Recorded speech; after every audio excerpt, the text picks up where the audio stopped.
감사합니다. 오늘은 성례주일입니다.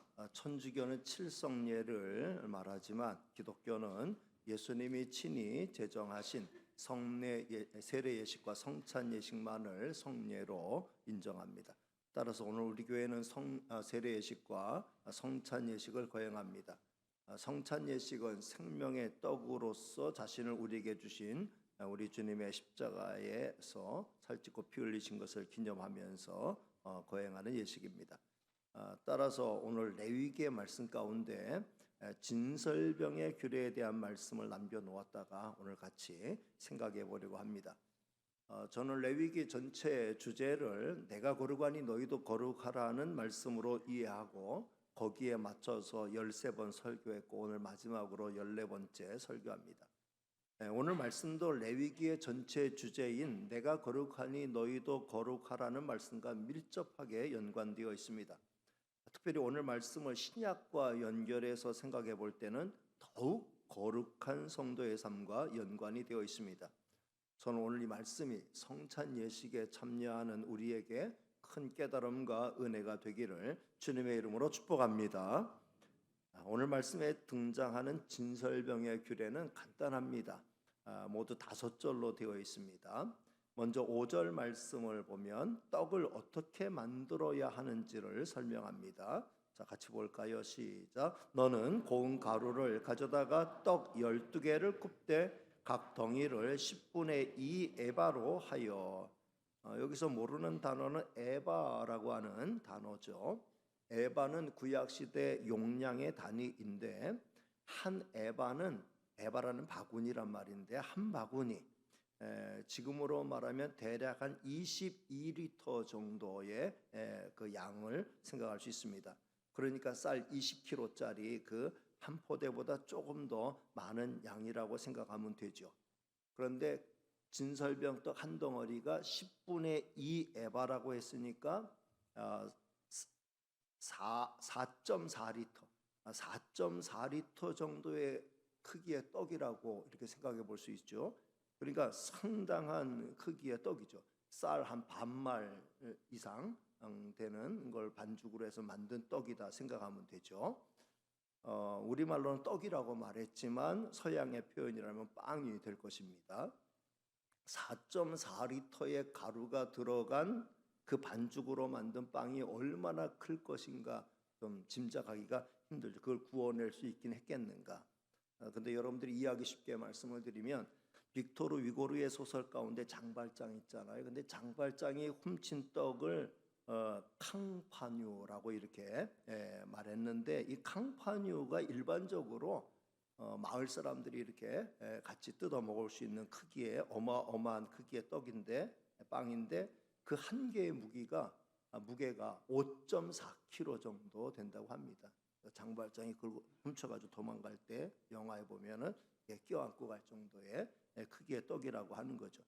그러니까 진설병 하나의 크기가 그 정도 됐을 거라고 이제 짐작할 수 있다는 거죠. 자, 6절은 그 떡을 진열하는 방법을 설명합니다. 자, 6절 같이 볼까요? 시작. 여호와 앞 순결한 상 위에 2줄로 한 줄에 6씩 진설하고. 그러니까 순결한 상은 금으로 도금한 떡상을 의미하는데 거기에 2줄로 6덩이씩 진설했다. 어떤 그림을 보면은 2줄로 이렇게 쌓아 올린 걸로 이렇게 그림을 그려놓은 것도 볼 수 있는데 그 덩이를 생각할 때 쌓아 올리기는 힘들었다. 오늘 말씀도 2줄로 해서 6개씩 12개를 진설하라 라고 이렇게 말씀한 것을 볼 수 있습니다. 12덩이는 흔히 이스라엘 12지파를 상징하고 이스라엘 전체를 의미한다고 볼 수 있죠. 그리고 7절은 그 떡을 하나님께 제물로 드리는 방식을 설명하죠. 7절 볼까요? 시작. 너는 또 정결한 유향을 그 각줄 위에 두어 기념물로 여호와께 화제를 삼을 것이며. 그러니까 떡을 태워서 드리는 대신에 그 떡 위에 유향을 두고 유향을 태워서 화제물로 하나님 앞에 드리라. 그러니까 진설병은 남아있지만 진설병이 그 위에 있는 유향이 태워지면서 하나님께 드려진 것으로 그렇게 의미를 둔다라는 거죠. 그리고 8절은 진설병을 드리는 주기를 설명하는데 8절 볼까요? 시작.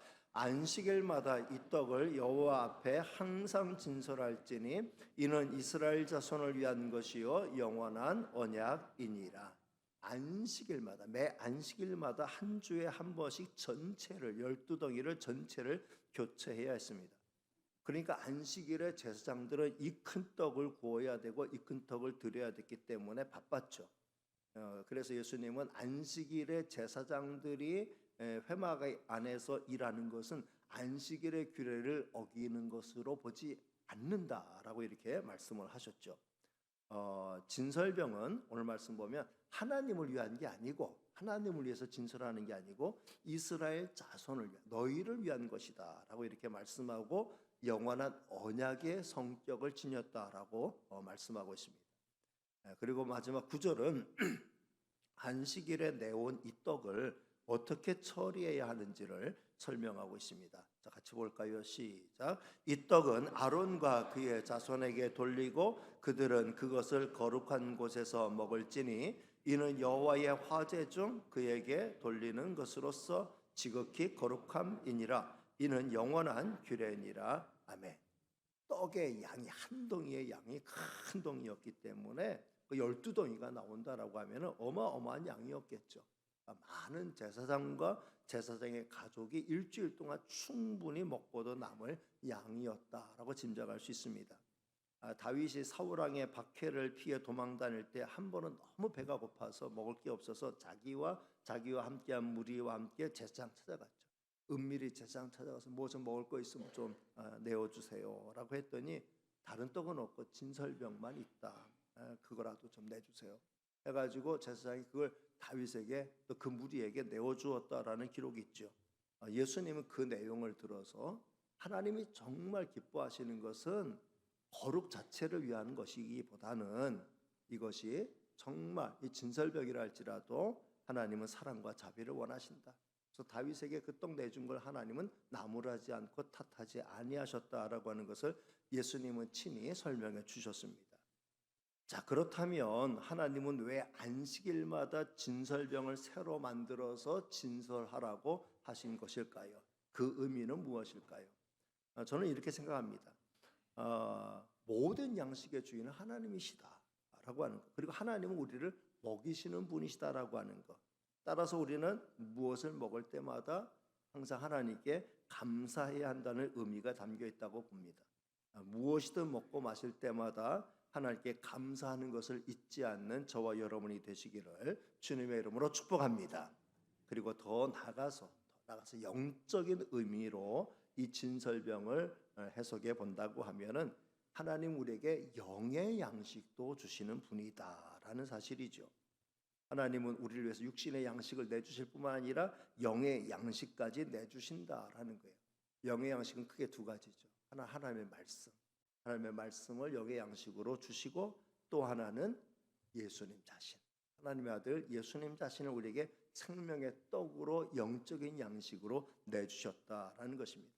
예수님은 영원한 생명의 말씀이신가 동시에 말씀이 사람이 되어 이 땅에 오셨다 했으니 말씀과 동시에 완전한 사람을 입고 우리를 위해서 자신의 몸을 영원한 생명의 양식으로 내주신 분이시다. 그러니까 이 진설병의 영적인 의미는 예수 그리스도를 고스란히 담고 있다. 이렇게 볼 수 있다라는 거예요. 따라서 신약 성도에게 있어서 진설병은 우리가 뭐 성전에 떡 갖다 놓지 않잖아요. 신약 시대의 진설병은 예수 그리스도이시다라고 말할 수 있어요. 하나님의 아들 우리의 구주 예수 그리스도는 말씀이 육신이 되어 우리 가운데 오셨고 완전한 생명의 말씀을 우리에게 주셨으며 동시에 자신의 살과 피를 우리를 위한 영의 양식으로 온전히 내어주셨습니다. 신약 성경 가운데 요한복음 6장에 있는 말씀을 세 군데 찾아보겠습니다. 요한복음 6장 32절에서부터 35절까지 말씀. 자, 같이 읽습니다. 시작. 예수께서 이르시되 내가 진실로 너희에게 이르노니 모세가 너희에게 하늘로부터 떡을 준 것이 아니라 내 아버지께서 너희에게 하늘로부터 참떡을 주시나니 하나님의 떡은 하늘에서 내려 세상에 생명을 주는 것이니라. 그들이 이르되 주여 이 떡을 항상 우리에게 주소서.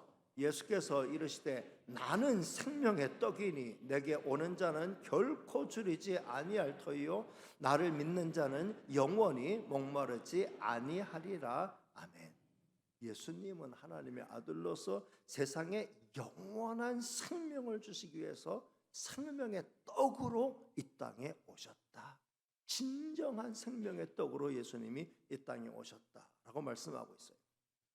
요한복음 6장 47절로 51절까지 말씀도 읽습니다. 시작. 진실로 진실로 너희에게 이르노니 믿는 자는 영생을 가졌나니 내가 곧 생명의 떡이니라. 너희 조상들은 광야에서 만나를 먹었어도 죽었거니와 이는 하늘에서 내려오는 떡이니 사람으로 하여금 먹고 죽지 아니하게 하는 것이니라. 나는 하늘에서 내려온 살아있는 떡이니 사람이 이 떡을 먹으면 영생하리라.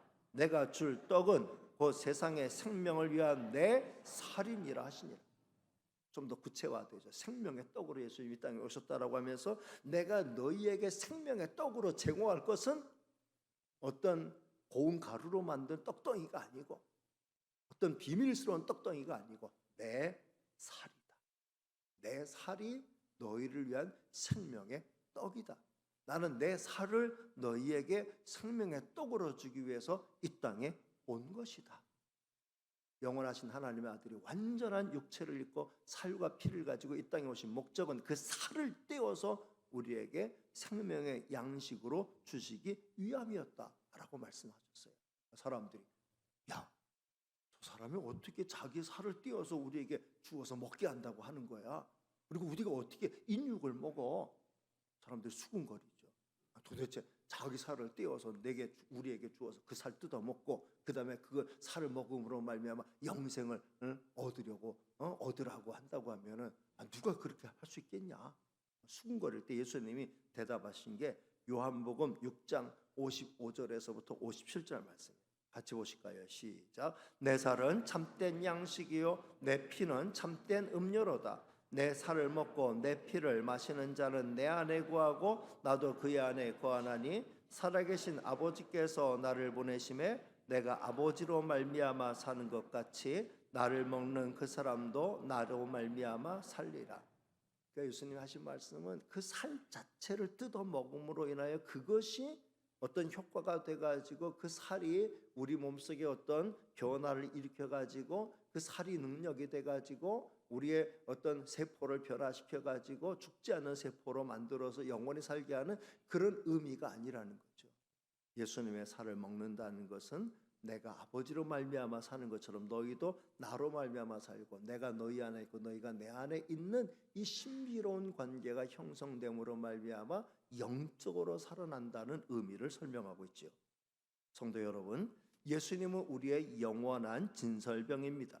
예수님은 우리의 영원한 영의 양식이며 우리를 살리시는 분이십니다. 우리는 예수 그리스도의 살과 피를 먹고 마심으로써 영원한 생명을 얻은 자들이기에 우리 가운데 내 속에는 예수 그리스도의 생명이 살아서 넘칩니다.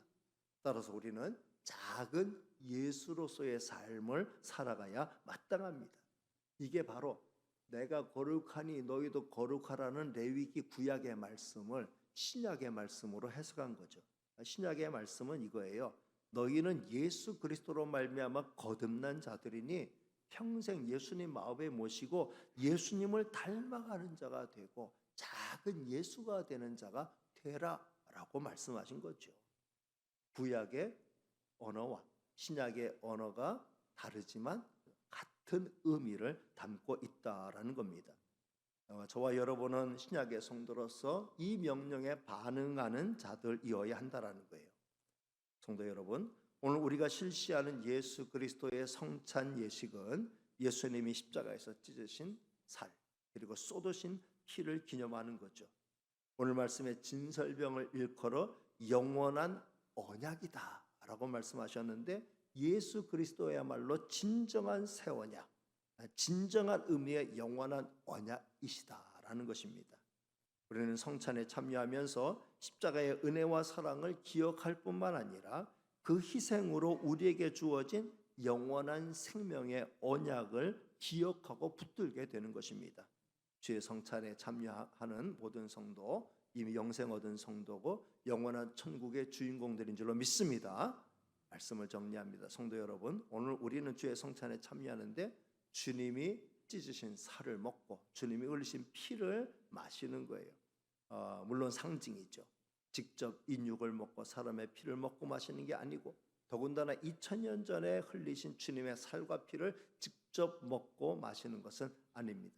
우리가 직접 먹고 마시는 것은 그냥 빵, 그냥 포도주입니다. 그러나 이 의식이 진정으로 의미하는 것은 말 그대로 기념하는 것입니다.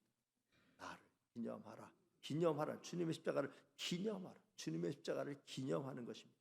그 은혜를 잊지 않는 것입니다. 오늘 우리가 믿음으로 주님의 살을 먹고 믿음으로 주님의 피를 마실 때 우리 주님은 우리의 몸에서, 우리 몸속에서 우리와 온전히 하나가 되어 우리와 함께하여 주신 줄로 믿습니다.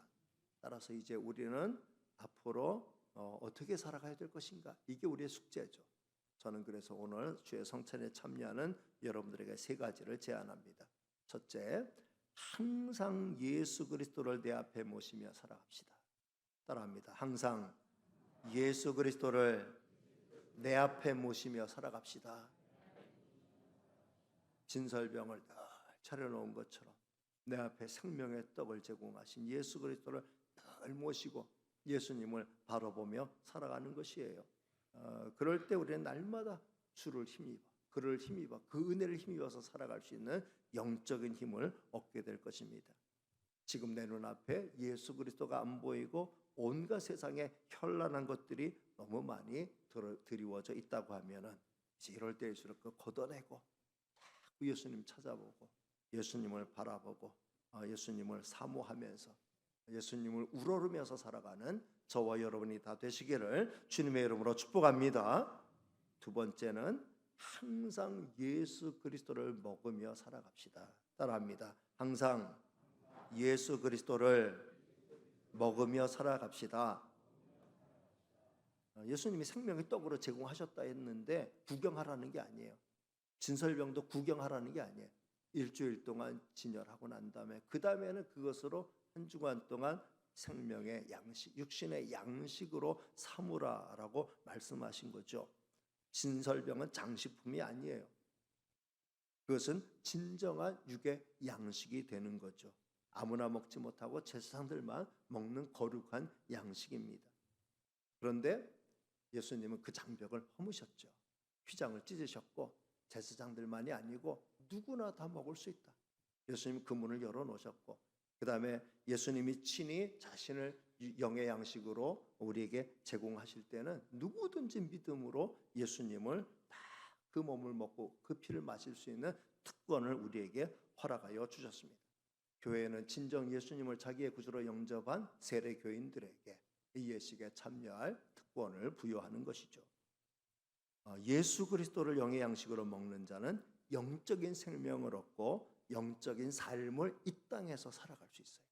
이 땅에서도 예수 그리스도로 말미암는 삶을 살아갈 수 있습니다. 육의 양식이 육신을 살게 하는 것처럼 영의 양식 예수님은 우리의 영을 살게 하고 영적인 사람으로 이 땅을 살게 하는 것입니다. 오늘 우리는 보통 사람들이 아니에요. 저와 여러분 보통 사람들이 아니에요.